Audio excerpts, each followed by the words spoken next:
সুপ্রিয় শিক্ষার্থী বন্ধুরা, সালামু আলাইকুম। আমরা আলোচনা করছিলাম সিরিজ বা ধারা নিয়ে। তো এর ভিতরে যে চ্যাপ্টার 13.1 যেটি সম্পূর্ণরূপে সমান্তর ধারা নিয়ে, তো সেই অধ্যায়টি আমরা গত লেকচারে শেষ করেছিলাম। গত লেকচারটি কম্পারেটিভলি অনেক বড় ছিল, প্রায় 40 মিনিটের মতো ছিল। তো আশা করি তোমরা সবাই সেই লেকচারটি দেখেছো এবং সেই লেকচারটি দেখার পরেই এই লেকচারটি তোমরা দেখতেছো।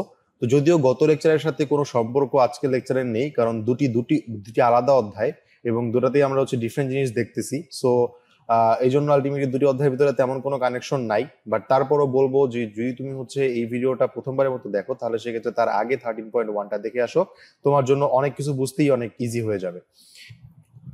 তো আমি তোমাদের সাথে আছি মোহাম্মদ আসাদুজ্জামান শান্ত। চলো আজকে আলোচনা শুরু করা যাক। তো আজকে আমরা প্রথমত ধারার কয়েকটি স্পেসিফিক সূত্র সম্পর্কে আজকে আমরা জানবো প্রথমেই।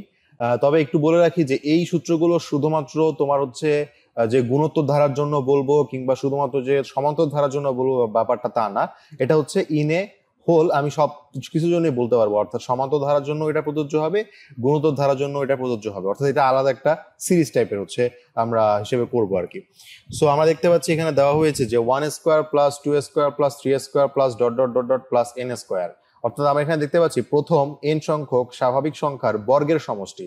কারণ কি, দেখো এখানে 1 2 3 4 এগুলো কিন্তু পরস্পর কি স্বাভাবিক সংখ্যা। তোমরা সবাই জানো যে 1 2 3 4 5 6 dot two dot dot dot infinity পর্যন্ত সংখ্যাগুলোকে, পূর্ণ সংখ্যাগুলোকে বলা হয় স্বাভাবিক সংখ্যা। তো সেই স্বাভাবিক সংখ্যার প্রত্যেকটার উপরে বর্গ রয়েছে এবং প্রত্যেকটা সিরিজ আকারে আছে। তাই এই জন্য আমরা এটাকে বলতেছি স্বাভাবিক সংখ্যার বর্গের সমষ্টি, যেহেতু n² দ্বারা এটাই বোঝাচ্ছে। সো এই ধরনের সিরিজের জন্য তুমি আসলে এই ধরনের সিরিজগুলোকে তুমি কি বলবা? তুমি কি এটাকে সমান্তর ধারা বলবা নাকি গুণোত্তর ধারা বলবা? এত জটিলতার ভিতরে আমরা যাবো না, এই জন্য আমরা ডিরেক্ট একটা সূত্র অ্যাপ্লাই করবো এটাতে। সো এরকম যদি তোমার n সংখ্যক স্বাভাবিক সংখ্যার বর্গের সমষ্টি হয়, তাহলে সেক্ষেত্রে এটা সূত্রটা Sn equal to n into n+1 into 2n+1 divide by 6। অর্থাৎ তোমাকে ফর এক্সাম্পল যদি বলা হলো যে প্রথম 30টি স্বাভাবিক সংখ্যার বর্গের সমষ্টি কত, তখন তুমি বলতা 30 into 30 plus 1 into 2 into 30 plus 1 divided by 6। এটার ভ্যালু যেটা আসতো সেটাই গিয়ে কি প্রথম 30টি পদের স্বাভাবিক সংখ্যার বর্গের সমষ্টি। তো পরবর্তীতে আমরা আরেকটা সূত্র দেখতে পাচ্ছি ঠিক সেম এটার মতোই, 1³ plus 2³ plus 3³ plus dot dot dot plus n³। অর্থাৎ এখানে আমরা যেটা দেখতে পাচ্ছি সেটা প্রথম n সংখ্যক স্বাভাবিক সংখ্যার ঘনের সমষ্টি, কারণ এখানে স্কোয়ার ছিল তাই বর্গের সমষ্টি, এখানে কিউব তাই ঘনের সমষ্টি। তো এই সূত্রটা আমরা দেখবো। তো এই সূত্রটা কি, এই সূত্রটা Sn equal to n into n+1 divide by 2 এর হোল স্কোয়ার। সো এই সূত্রের মাধ্যমে আমরা এই n সংখ্যক স্বাভাবিক সংখ্যার ঘনের সমষ্টি নির্ণয় করতে পারবো। তো এখন আমরা এইটাকে কি গুণোত্তর ধারা বলবো নাকি সমান্তর ধারা বলবো, এটার কোনো চিন্তায় আমরা যাব না। এটা ডিরেক্ট সূত্র একটা আছে, আমরা ডেভেলপ করতে পারি। সো এই সূত্র ব্যবহার করে আমরা এই ম্যাথগুলোকে সলভ করার চেষ্টা করব। কিন্তু গত লেকচারও আমরা দেখেছিলাম এরকম একটা সূত্র ছিল যে n সংখ্যক স্বাভাবিক সংখ্যার সমষ্টি। Reminder from our previous lecture যদি আমরা দেখি, তাহলে আমাদের এরকম ছিল যে স্বাভাবিক সংখ্যাগুলো যদি পরস্পর একটা সিরিজ গঠন করে, তাহলে সেক্ষেত্রে সেই স্বাভাবিক সংখ্যার যোগফলটা হবে n into n+1 divide by 2। তো এরকম যে ছিল, এটা কিন্তু আমরা একদম কোথা থেকে বের করেছিলাম, এটা কিন্তু আমাদের একেবারে যে সমান্তর ধারা ছিল সেই সমান্তর ধারার সূত্র থেকে বের করেছিলাম। এগুলোকে সমান্তর ধারার সূত্র থেকে ডেভেলপ করা যায়, বাট আলটিমেটলি অনেক বেশি কঠিন বলে আমরা এটার প্রমাণটা দেখতেছি না। এটা অনেকের বই হয়তো দেওয়া আছে, তোমরা সেখান থেকে দেখে নিতে পারো, বাট প্রমাণটা ইম্পর্টেন্ট না, অ্যাপ্লিকেশনটা ইম্পর্টেন্ট। সো আমরা এই তিনটা সূত্র মনে রাখবো যে প্রথম n সংখ্যক স্বাভাবিক সংখ্যার বর্গের সমষ্টি হবে Sn is equal to n into n+1 into 2n+1 divide by 6। অনুরূপভাবে ঘনের সমষ্টির জন্য এই সূত্র, এবং পরবর্তীতে যদি সিঙ্গেল থাকে তাহলে এই সূত্র প্রযোজ্য হবে। তো এবার আমরা গুণোত্তর ধারাতে চলে যাচ্ছি। তো গুণোত্তর ধারার ইংরেজি প্রতিশব্দটা তোমরা সবাই জেনে নাও যে গুণোত্তর ধারার ইংরেজি প্রতিশব্দটা জিওমেট্রিক সিরিজ। তো গুণোত্তর ধারাতে সংজ্ঞা হিসেবে আমরা দেখতে পাচ্ছি যে কোনো ধারার যে কোনো পদ ও এর পূর্ববর্তী পদের অনুপাত সবসময় সমান হলে, অর্থাৎ যে কোনো পদকে এর পূর্ববর্তী পদ দ্বারা ভাগ করলে ভাগফল সর্বদা যদি সমান পাওয়া গেলে সে ধারাটিকে গুণোত্তর ধারা বলে এবং ভাগফলকে সাধারণ অনুপাত বলে। আমি আবারও পড়ছি, কোনো ধারার যে কোনো পদ ও এর পূর্ববর্তী পদের অনুপাত সবসময় সমান হলে, অর্থাৎ যে কোনো পদকে এর পূর্ববর্তী পদ দ্বারা ভাগ করলে ভাগফল সর্বদা সমান পাওয়া গেলে সে ধারাটিকে গুণোত্তর ধারা বলে এবং ভাগফলকে সাধারণ অনুপাত বলে। এখানে তিনটা জিনিস খুবই ইম্পর্টেন্ট, যে কোনো পদ এবং এর পূর্ববর্তী পদের অনুপাত সবসময় সমান হতে হবে। অনুপাত বলতে যেটা বোঝাচ্ছে সেটা হচ্ছে একটা পদকে তার আগের পদ দিয়ে ভাগ করতে হবে। তাহলে সেক্ষেত্রে যে অনুপাতটা পাবো সেই অনুপাতটাকে বলা হবে হচ্ছে সাধারণ অনুপাত। তো আমরা জিওমেট্রিক সিরিজ থেকে অর্থাৎ গুণোত্তর ধারা থেকে সমান্তর ধারাতে যেটা দেখেছিলাম, সমান্তর ধারাতে দেখেছিলাম যে কোনো পদকে তার প্রিভিয়াস পদ থেকে একটা নির্দিষ্ট পোরশন বা নির্দিষ্ট সংখ্যা যোগ করলে পাওয়া যায়, আর এখানে হচ্ছে আমরা সেটা গুণ করলে পাবো। তাহলে সেক্ষেত্রে আমরা যদি একটু এটাকে একটু দেখতে চাই, যে এখানে বলা হলো যে 2 + 4 + 8 + 16 + 32, এখানে ধারাটির প্রথম পদ হচ্ছে 2 এবং দ্বিতীয় পদ কত? দ্বিতীয় পদ হচ্ছে 4, তৃতীয় পদ 4 8 এবং চতুর্থ পদ 16, পঞ্চম পদ হচ্ছে 32। তাহলে সেক্ষেত্রে এখানে আমরা যদি একটু দেখি যে আমাদের যে কাজটা এখানে আসলে মূলত করেছে এখানে আসলে সেটা হচ্ছে গিয়ে এখানে প্রথম পদ ছিল 2, সো আমাদের বলেছে কি যে কোনো পদ এবং এর পূর্ববর্তী পদের অনুপাত। সো যে কোনো পদ ধরলাম আমরা 4, এর পূর্ব পদ মানে 2 দিয়ে যদি ভাগ করি, 4 কে 2 দিয়ে ভাগ করলে কত পাবো? আমরা 2 পাবো। অনুরূপভাবে 8 কে যদি আমরা 4 দিয়ে ভাগ করি তাহলে আমরা পাবো হচ্ছে 2। অনুরূপভাবে 16 কে যদি হচ্ছে আমরা 8 দিয়ে ভাগ করি অনুরূপভাবে আমরা পাবো 2। যদি অনুরূপভাবে 32 কে আমরা যদি 8 দিয়ে ভাগ করি তাহলে আমরা পাবো হচ্ছে গিয়ে 2। সো আশা করি আলটিমেটলি এটা আমরা বুঝতে পারছি যে প্রতি ক্ষেত্রে আমরা অনুপাত সমান পাচ্ছি। এই জন্য এই অনুপাত সমান হওয়ার কারণে এটাকে বলা হয়, এই স্পেসিফিক এই অনুপাতটাকে বলা হয় সাধারণ অনুপাত, এবং এই যে ধারাটা সেই ধারাটাকে বলা হয় হচ্ছে গুণোত্তর ধারা বা জিওমেট্রিক সিরিজ। আশা করি আমরা এই জিনিসটা বুঝতে পারছি। তো চলো আমরা এবার গুণোত্তর ধারা সাধারণ পদ সম্পর্কে জেনে নিই। গুণোত্তর ধারা সাধারণ পদ আমরা কিভাবে বের করতে পারি। তো মনে করি যে কোনো গুণোত্তর ধারার প্রথম পদটা হচ্ছে অলওয়েজ এ, আমরা ধরে নিচ্ছি। সমান্তর ধারার ক্ষেত্রে প্রথম পদটা এ ছিল, গুণোত্তর ধারার ক্ষেত্রে আমরা প্রথম পদটা এ ধরে নিচ্ছি, এবং গুণোত্তর ধারার ক্ষেত্রে যে সাধারণ অনুপাতটা সেই সাধারণ অনুপাতটাকে আমরা আর দ্বারা রিপ্রেজেন্ট করতেছি। তাহলে ধারাটির প্রথম পদ যদি আমরা চিন্তা করি, তাহলে আমরা বলতে পারি এ ইজ ইকুয়াল টু, আমরা বলতে পারি এ ইন্টু আর টু দি পাওয়ার 1 - 1, কারণ 1 - 1 মানে 0, সো আর টু দি পাওয়ার 0 মানে হচ্ছে 1। সো ফাইনালি কিন্তু এখানে এই থাকবে। তো দ্বিতীয় পদের কথা যদি আমরা চিন্তা করি, দ্বিতীয় পদটা হচ্ছে এ আর ছিল, সো আলটিমেটলি আমরা যদি দ্বিতীয় পদ, কারণ আমরা জানি যে সাধারণ অনুপাত যেহেতু আর, সো প্রথম পদ থেকে যদি আমি দ্বিতীয় পদ পেতে চাই তাহলে প্রথম পদকে আর দিয়ে গুণ করতে হবে, তাই না? সো এই জন্য হচ্ছে আমরা এটা এ আর লিখলাম। তো এ আরটাকে আমরা রিপ্রেজেন্ট করতে পারি এ আর টু দি পাওয়ার 2 - 1 দিয়ে। অনুরূপভাবে যদি আমি তৃতীয় পদের কথা যদি চিন্তা করি, তাহলে দ্বিতীয় পদকে যদি আর দিয়ে গুণ করি তাহলে তৃতীয় পদ পাবো। সো এ আর কে আর দিয়ে গুণ করলে এ আর স্কোয়ার পাওয়া যায়। সো এখানে এ আর স্কোয়ারকে আমরা লিখতে পারি এ আর টু দি পাওয়ার 3 - 1 দিয়ে। অনুরূপভাবে যদি আমি চতুর্থ পদের কথা যদি চিন্তা করি, চতুর্থ পদটা হচ্ছে এ আর টু দি পাওয়ার 3, সেটাকে আমরা লিখতে পারি এ আর টু দি পাওয়ার 4 - 1, এভাবে করে আমরা লিখতে পারি। তো এভাবে করে ফাইনালি যদি আমরা এনতম পদের কথা যদি চিন্তা করি তাহলে আমরা এনতম পদকে লিখতে পারি A R to the power n - 1। অনুরূপভাবে তোমাকে এখানেও কোন একটা সিরিজ দেওয়া থাকবে, সেই সিরিজে হয়তো তোমাকে বলা থাকবে, ফর এক্সাম্পল আমি যদি এই সিরিজটার কথা যদি চিন্তা করি 2 + 4 + 8 + 16, এই এই এই যে ধারাটা আমরা দেখতে পাচ্ছি, তোমাকে বলা হলো যে এই ধারার 100তম পদ তোমাকে নির্ণয় করতে হবে। 100তম পদ কত তোমাকে নির্ণয় করতে বললো, তখন তুমি কি করবা? এই যে just simple a R to the power n - 1 এই সূত্র বসাবা মানগুলো। সো তোমার এ এর ভ্যালু হচ্ছে 2, এখান থেকে দেখতে পাচ্ছ 2, সো এ এর ভ্যালু 2, আর এর ভ্যালু হচ্ছে 2 পাচ্ছিলাম, so into 2 two the power n এর ভ্যালু কত? 100 - 1। সো আমরা ফাইনালি পাচ্ছি 2 ইনটু 2 টু দি পাওয়ার কত পাচ্ছি? 99 পাচ্ছি। অথবা ফাইনালি আমরা বলতে পারি 2 টু দি পাওয়ার 100, কারণ 99 আর এখানকার 1 মিলে যোগ হয়ে 2 টু দি পাওয়ার 100 হয়ে যাবে। তো আশা করি এই টাইপের ছোট ছোট কিছু এক্সাম্পল যদি পরীক্ষার খাতায় আসে তাহলে তোমরা পারবা। সো এবার হচ্ছে আমরা চলে যাচ্ছি যে আচ্ছা এখানে একটা জিনিস কি, যে এটা কি হচ্ছে nতম পদকেই বলা হয় হচ্ছে গুণোত্তর ধারা সাধারণ পদ।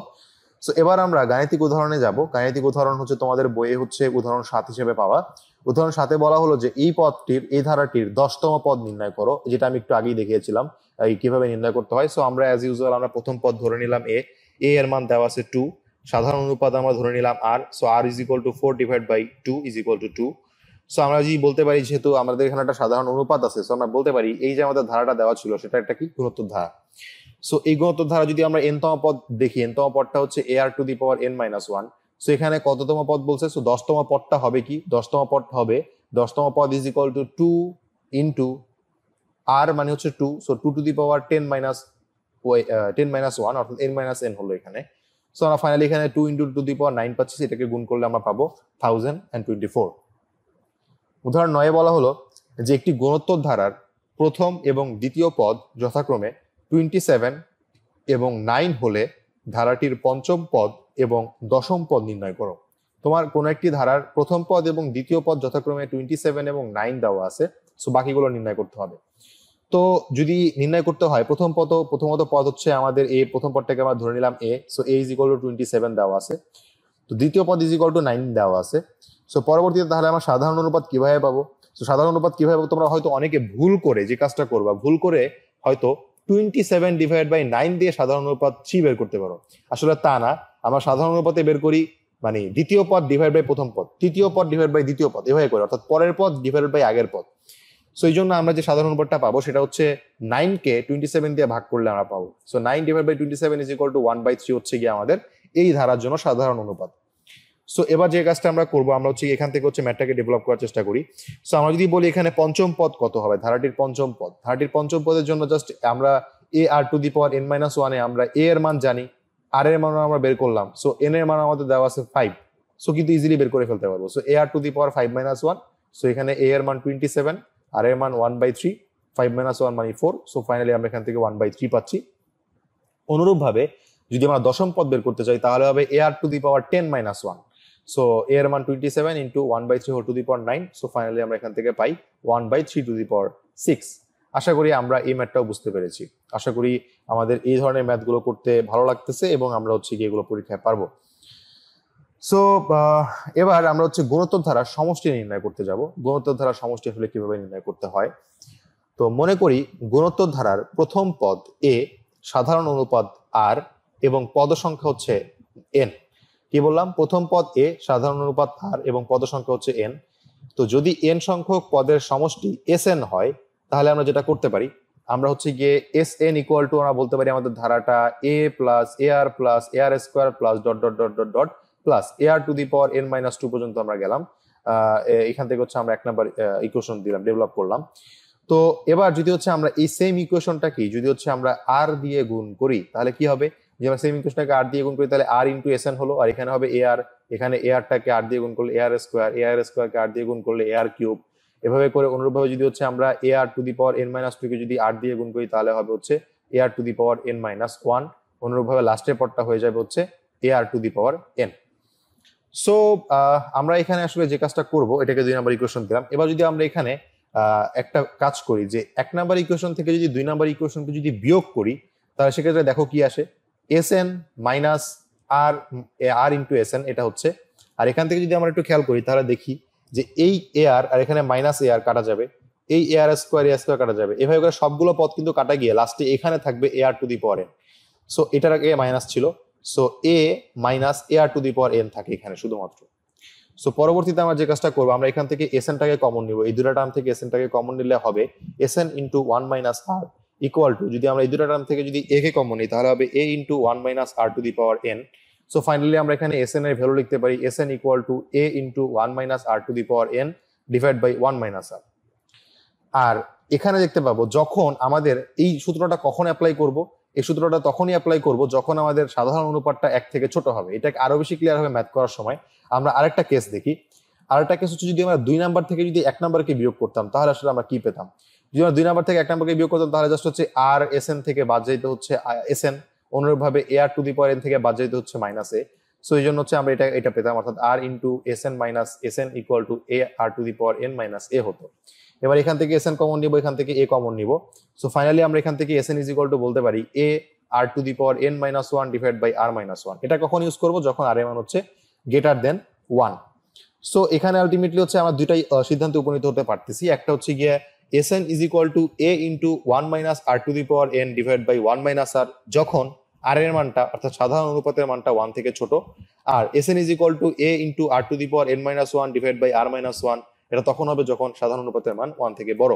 যেমন আমরা যদি একটু আগে যে ম্যাথটা দেখেছিলাম যে সেখানে ফার্স্ট পদ ছিল 27, তার পরবর্তী পদ ছিল 9, তার পরবর্তী পদে হয়ে কিছু একটা ছিল, তাহলে এই পদের ক্ষেত্রে আমরা যদি সাধারণ অনুপাত চিন্তা করি, সাধারণ অনুপাত আর ইজ ইকুয়াল টু ছিল 9 ডিভাইড বাই 27, সো আমরা পাচ্ছিলাম 1 ডিভাইড বাই 3। সো তুমি স্পষ্ট বুঝতে পারতেছো যে 1 ডিভাইড বাই 3টা অবশ্যই 1 এর থেকে ছোট। যদি এটা 1 এর থেকে ছোট হয় তাহলে সেক্ষেত্রে কোন সূত্র অ্যাপ্লাই করতে হবে? অবশ্যই আমাদের এই এস এন সূত্রটা অ্যাপ্লাই করতে হবে, কারণ এখানে দেখতে পাচ্ছি আমরা আর এর মানটা 1 থেকে ছোট নির্দেশ করতেছে। এবং একই সাথে এখান থেকেও তোমরা বুঝতে পারো, কারণ যদি কোনো কারণে তোমার এখানে আলটিমেটলি এস এর থেকে যদি আর এর মানটা যদি 1/3 থেকে যদি ছোট না হয়, যদি ছোট হয়, তাহলে সেক্ষেত্রে আমরা যদি এখানে আর এর মান যদি এখানে আর এর মান বসাইলাম আর এখানে আর এর মান বসাইলাম, তাহলে দেখো এখানে কিন্তু নেগেটিভ ভ্যালু আসবে আর এখানেও তোমার কিন্তু নেগেটিভ ভ্যালুই আসবে। সো আলটিমেটলি এখানে কিন্তু নেগেটিভ ভ্যালু আসবে আর এখানে কিন্তু পজিটিভ ভ্যালু হবে। সো এই জন্য হচ্ছে আমরা এই জন্য এখানে কি করি, আমরা এসএনটাকে হচ্ছে গিয়ে এই যদি আর এর মান যদি ছোট হয় তাহলে এই সূত্র অ্যাপ্লাই করি, অর্থাৎ 1 মাইনাস আর করি, আর যদি আর এর মান যদি 1 থেকে বড় হয় তাহলে আর মাইনাস 1 এর সূত্রটা অ্যাপ্লাই করি। আশা করি এই খুঁটিনাটি বিষয়গুলো তোমরা ধরতে পারছো এবং এগুলো অ্যাপ্লাই করতে পারবা, এবং এগুলো খুবই সহজ, পেঁচানোর কোনো তো কিছু নাই আসলে। সো এবার আমরা গাণিতিক উদাহরণে চলে যাচ্ছি। গাণিতিক উদাহরণ 10-এ বলা হলো যে 12 plus 24 plus 48 plus dot dot dot plus 768 এই ধারাটির সমষ্টি নির্ণয় করো। সো প্রথমত আমাকে এই 768তম পদটা কততম পদ সেটা নির্ণয় করতে হবে এবং পরবর্তীতে অততম পদ পর্যন্ত যোগফল নির্ণয় করতে হবে। সো প্রথমত আমরা হচ্ছে যেটা করব, আমাদের এই ধারাটির প্রথম পদ আমরা ধরে নিচ্ছি এ, এবং সেই এ এর মানটা এখান থেকে স্পষ্ট দেখতে পাচ্ছি 12, এবং সাধারণ অনুপাত যদি নির্ণয় করি তাহলে সেক্ষেত্রে দেখতে পাচ্ছি 24/12 হবে। সো 24/12 হলো, সো 2 পাচ্ছি। সো যেহেতু 2 পাচ্ছি আমরা, সো এবার আমরা যে কাজটা করব, আমরা যেহেতু 2টা হচ্ছে গিয়ে কি গ্রেটার দেন 1, সো এর মান অবশ্যই আমাদের হচ্ছে আর এর মান যেহেতু 1 থেকে বড়, সো আমাদের হচ্ছে কোন সূত্রটা, আমাদের দুটো সূত্র যে ছিল আমি একটু এখানে লিখে নিই।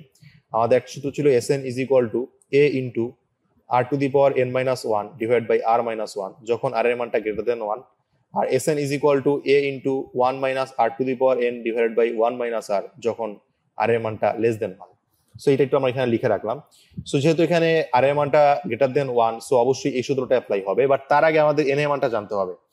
সো আর এর মান যদি আর এর আগে হচ্ছে n এর মানটা জানতে চাই, তো আমরা ধরে নিচ্ছি n তম পদটা হচ্ছে কত, n তম পদটা হচ্ছে 768। সো 768 দিলাম আমরা এখানে। সো আমরা সবাই জানি যে n তম পদের সূত্র গুণোত্তর ধারার জন্য হয় ar two the power n minus 1। So এই জন্য আমরা এটা লিখে নিলাম। সো এখানে আমরা ফাইনালি পাচ্ছি ar two the power n minus 1 equal to 768। এখানে a এর ভ্যালু হচ্ছে 12 এবং r এর ভ্যালু হচ্ছে 2। সো এই দুটো আমরা এখানে বসিয়ে দিব। সো আমরা ফাইনালি যেটা পাচ্ছি সেটা হচ্ছে 2 two the power n minus 1 is equal two 64। So এবার 64 কে আমরা 2 এর সূচক হিসেবে লিখবো। সো 2 টু দি পাওয়ার 6 আর এদিকে 2 two the power n minus 1। So আমরা বেস ক্যান্সেল করে দিলে পাচ্ছি n minus 1 is equal two 6। So আমরা ফাইনালি n এর ভ্যালু পাচ্ছি 7, তার মানে সপ্তম পদ হচ্ছে গিয়ে 768। এবার এই সপ্তম পদ পর্যন্ত পদগুলোর যোগফল নির্ণয় করতে হবে। যোগফলের জন্য আমরা এই সূত্র অ্যাপ্লাই করব। সো আমরা ফাইনালি যদি যোগফল নির্ণয় করতে যাই, সুতরাং ধারাটির সমষ্টি a into r to the power n minus 1 হলো। সো এখানে a এর ভ্যালু আমরা বসাবো হচ্ছে কত, 12, এবং পরবর্তীতে আমরা r এর value 2 two the power n এর মান 7 বসালাম, এখানে 2 মাইনাস 1 হলো। সো ফাইনালি আমরা পাচ্ছি 12 ইন্টু 127 ইজ ইকুয়াল টু 1524। তার মানে 7 পদ পর্যন্ত বা সপ্তম পদ পর্যন্ত ধারাটির যোগফল হচ্ছে 1524। এটা হচ্ছে আমাদের উত্তর।